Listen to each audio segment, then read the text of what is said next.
hapon na yon, 5 minutes bago matapos ang visitation namin, time namin. Sinabihan ako nung isa doon, sabi niya na nung July 19 daw, nung phone conversation namin, meron daw akong sinabi. Sabi ko, about the case. Sabi ko, I don't know anything about the case.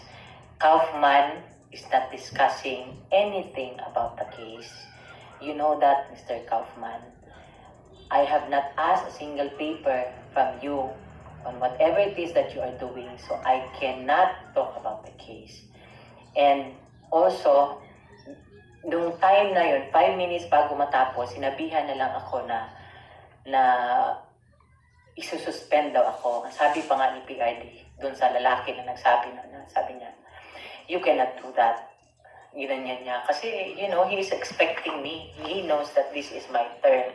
This is my time right now. This is my schedule to visit him. And, ako kasi nurse, di ba, na-assess ko siya, yung first time ko itong visit ko na ito, the only day na nag-visit ko siya, nung pagdating ko talaga, straight from the airport, nilagay ko lang yung gamit ko sa hotel, in-assess ko na siya, nakita ko na yung dito niya, malalim.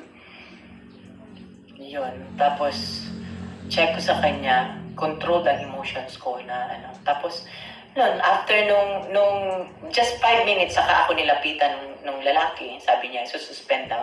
And this is exactly what the PRD said. You cannot do that, sinabi niya. Tapos the following day, wala na akong visit. Sabi ko sa kanya, I don't say anything about the case. All I tell him is, he asks me usually about the news. I'm sure the same kami ng sinabi ni VP, kasi news yun eh. Pareho kami ng sinabi ni VP kasi narinig niya rin yun sa news. Kaya nga sabi ni VP, di ba, narinig niyo ba yun? Kaya nagsabi nun, di ba, na may 7 or 9 warnings ako. I didn't receive any. Ito lang ang masasabi ko. Sinabi ko na kay Mr. Kaufman, sabi ko, wala namang, alam ko, I have nothing against you, pero please do not deprive us of, asking other people or asking legal opinions from other lawyers also. Pero we acknowledge you as his lawyer. Pero sabi ko nga sa kanya, baliktad tayo. Ikaw kaya ang nasa loob. Ano kaya ang gawin ng asawa mo? The last time, every time I go there, I tell him, he would always ask, PRD would always ask, kumusta na? Makaano na ako, no? We cannot talk about the case. At pagkatapos ko dito, tatawagan ko ang lawyer para sa kanya mo tanungin lahat. Ganyan, always recorded yan. Recorded yan. Gusto ko nga igawin nilang public yung conversation eh.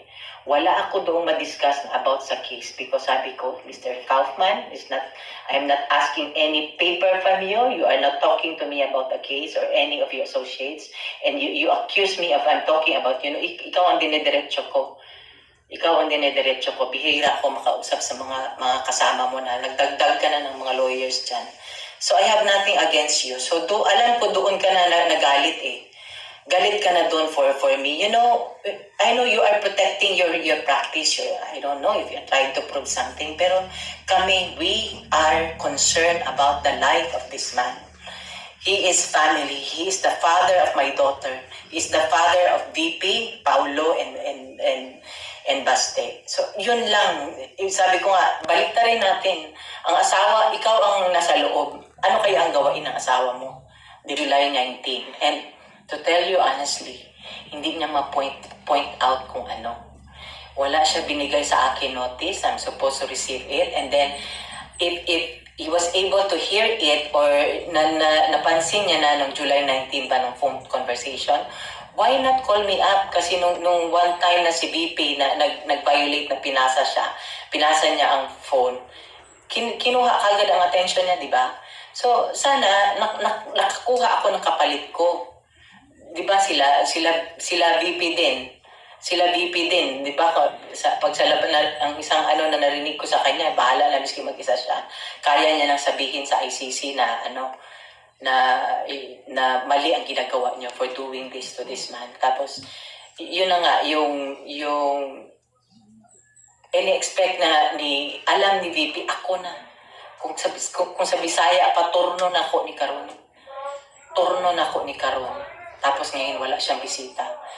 You know, even after his presidency, I'm telling you, emotionally ano na siya, meron na siyang depression ngayon sabi ko nga ito sinabi ko sa kanya, sabi ko, hindi naman ako lawyer, lahat ng tinatanong ko sa humingi ako ng opinion,